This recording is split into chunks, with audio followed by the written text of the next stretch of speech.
Bear Creek Arsenal. I'm assuming that many of you out there like me have wondered how they get away with their prices. We've got a rifle in that goes for about $400 that seems pretty freaking awesome for a complete AR-15. Today we're going to take a look at the build and quality, best as I can tell and you can tell from looking at it. And then in a future video we'll get this thing out and shoot it and give you some impressions on it. First, let's take a look at the gun.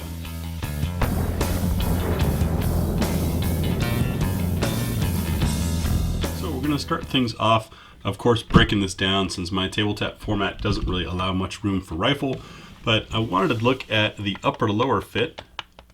We have a little bit of play there, which is pretty much the norm. Once again, what we're looking at here is what are you really getting for $400? I mean, considering the price that some guns go for, this seems pretty darn affordable, and I'd like to see if the difference in quality warrants some of those higher price tags, or rather, by saving money with a Bear Creek, what all are you missing out on? So now that we've got it separated, we'll take a look at the lower. We've got a standard mil-spec style AR-15 lower, which can't really expect a whole lot out of. It does have the straight trigger guard, leaving that little gap there that tends to dig on your knuckle. A2 style pistol grip. Those are all things that I'm sure some folks would complain about. I don't mind when they're used in the name of cost saving, because those are some of the things that I like to change out. I know a lot of you do as well. Our mag release has good tension on it. Bolt catch is standard. Give you a look inside. Very cleanly machined. Everything looks straight to me. Our castle nut is not staked, but I really don't care. Honestly, guys, for all the talk about those, I've not had one come so loose on me that it was catastrophic. I don't go to war anymore. I'm a civilian now. If I have any failure whatsoever, I'm at a range. It's okay. If this were to come loose, you would have plenty of time to know that it was coming loose before it caused any type of failure or malfunction. So that not being staked, no big deal to me. The buttstock here is M4 style. Let's see.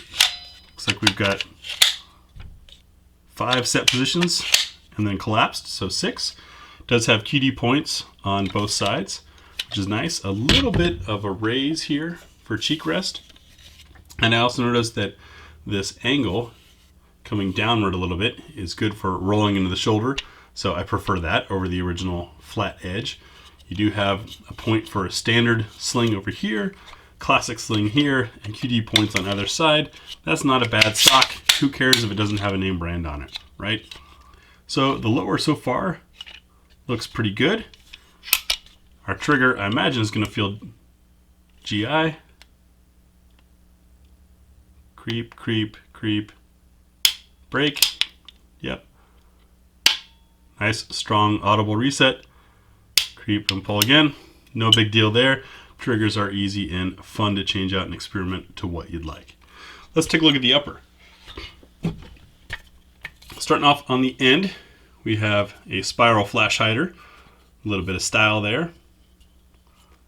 Our handguard has QD points up front, and we've got M-lock points at the 3, 6, and 9. Rail goes all the way out to almost the very end.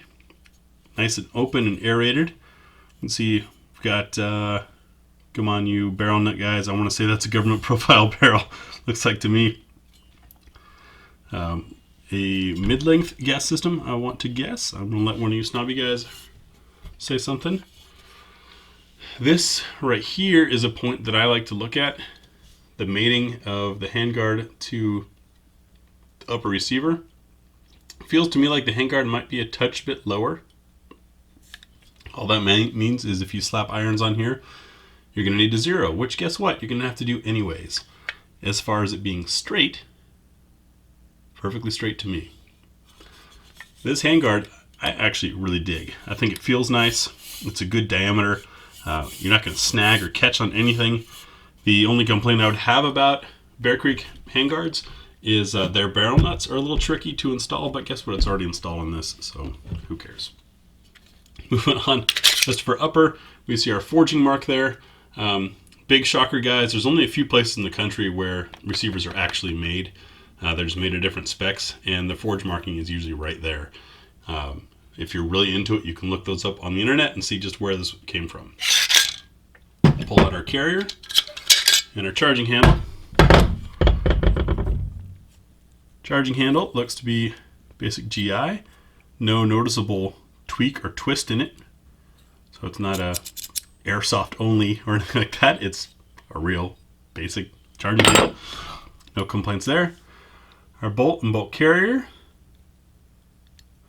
You can see we've got the magnetic particle inspected, or the MPI mark on the bolt. That is considered a premium feature by most companies. And the carrier has a nice finish to it. Nice rich black and smooth, which should help with cleaning quite a bit. This angle cut here is a bit stylized, so it might be their own profile. And then looking at the staking of these bolts that hold on to the gas key. So the staking, just like on the calcium nut, we're looking for metal to have been pushed onto the bolt to keep it from rotating, and it looks like it's there just fine. I've also never had one of those come loose on me in any reasonable use. So everything looks good, really good. Looks like this is going to be a nicely functional gun. We can pull out, finish disassembling our bolt. These cotter pins, I tell you what, can be a nightmare on some, and it just comes down to the pin.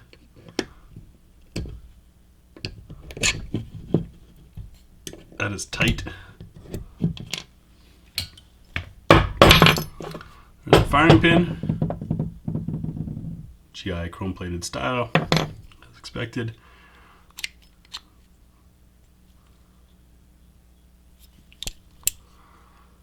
Cam pin looks to be in good shape, and the bolt itself nicely oiled. Curious to see if it's got that upgraded little O-ring in there. It feels like it. It's awfully stiff.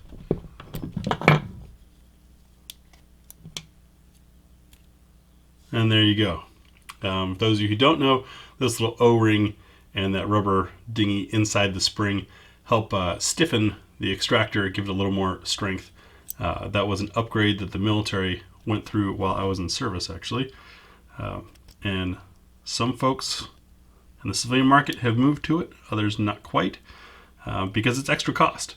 But in this very affordable Bear Creek complete rifle, looks like it's coming standard. So no complaints there. Really, I haven't seen any excuse to not be pleased with this gun so far. If any of you have, please comment. Come on, that is tight. I'll get some proper tools on that when it's off camera, get everything back together. But, I mean, I don't see anything wrong with this. I see no reason whatsoever to complain about this or to have expected any worse. The anodizing on this upper receiver is nice and rich. Nice deep color there, as is the coating on the bolt carrier. So we'll get it to the range, get it warmed up, put some rounds through it. We'll do a multi-mag test through it, and then an accuracy test, probably what's for dinner style with a lot of different loads. I don't see the twist rate labeling on this barrel. There it is. Hard to 1 in 7. So it's a 223 Wild, 1 in 7. 223 Wild gives you the ability to shoot 5.56 while maintaining the more precision that comes with the throat and lead of the 223. So we'll run both 5.56 and 223 Wild through this and see how it does. Love to hear your thoughts and experiences with Bear Creek Arsenal's builds. Once again, this was a complete rifle from them that retails somewhere around $400. Not bad at all. Thanks for watching.